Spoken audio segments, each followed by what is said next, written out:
राहुल गांधी जब भी उत्तर प्रदेश के दौरे पर आते हैं, सुर्खियां अपने आप बन जाती हैं, खासकर रायबरेली जैसे सियासी गढ़ में, जहां 2024 की जीत के बाद उनकी मौजूदगी और भी राजनीतिक मायने रखने लगती है।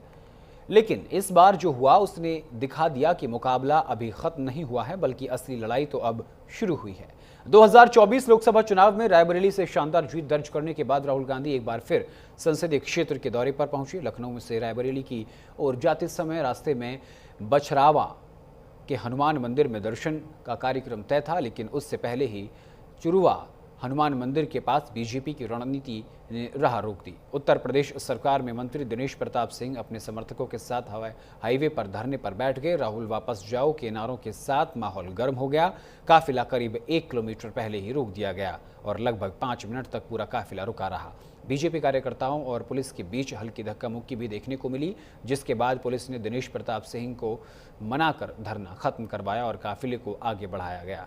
ये दौरा राहुल गांधी का छठा रायबरेली दौरा था। 2024 की जीत के बाद इस दौरे वो बूथ लेवल के कार्यकर्ताओं से सीधी बातचीत कर रहे हैं, संगठन की जमीनी हकीकत को समझ रहे हैं। प्रियंका गांधी और अखिलेश यादव की मदद से जीत पक्की करने के बाद अब राहुल गांधी पर नई जिम्मेदारी है वर्चस्व बनाए रखने की। अमेठी की हार, रायबरेली की जीत और फिर सियासी विरोध का ये दृश्य ये साफ करता है कि बीजेपी मुकाबले को हल्के में लेने के मूड में नहीं है। विरोध की राजनीति अब प्रतीकात्मक नहीं बल्कि रणनीतिक होती जा रही है। हालांकि आम चुनाव अभी दूर है, लेकिन 2027 का उत्तर प्रदेश विधानसभा चुनाव बहुत नज़दीक है। दिलचस्प बात यह है कि रायबरेली और अमेठी दोनों जगह कांग्रेस का एक भी विधायक नहीं है। इसका मतलब साफ है, लोकसभा की जीत को बचाए रखने के लिए कांग्रेस को विधानसभा की जमीन पर भी पकड़ मजबूत करनी होगी, वरना कोई गारंटी नहीं कि पासा फिर से ना पलट जाए। रायबरेली की जीत एक बड़ा बाउंस बैक थी। 2019 में जब अमेठी हारी गई तब लगा था कि गांधी परिवार की पकड़ ढीली पड़ गई है, लेकिन 2024 में रायबरेली की वापसी ने संदेश दिया कि संघर्ष और रणनीति से विरासत फिर से जीती जा सकती है। लेकिन राजनीति में सिर्फ जीतना ही काफ़ी नहीं होता, दबदबा कायम रखना उससे भी कठिन होता है।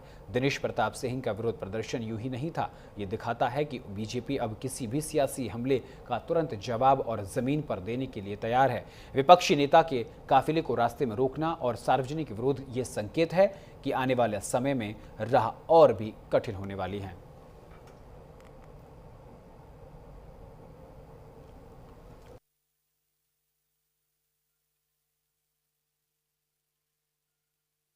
राहुल गांधी जी के मंच से होता है।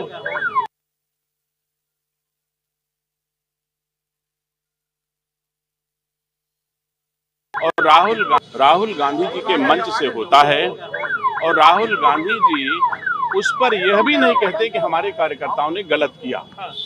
तो ये थोड़ा जरूर कार्यकर्ताओं को भी, हर भारतवासी को भी, हर बेटे को जिसके माँ होगी उसको ये बात बुरी लगेगी कि अगर राहुल गांधी जी के मंच से मोदी जी की गोलोकवासी माँ को माँ की गाली दी जाए तो ये भारत के हर बेटे का अपमान है, जिसके माँ है राहुल गांधी का भी है।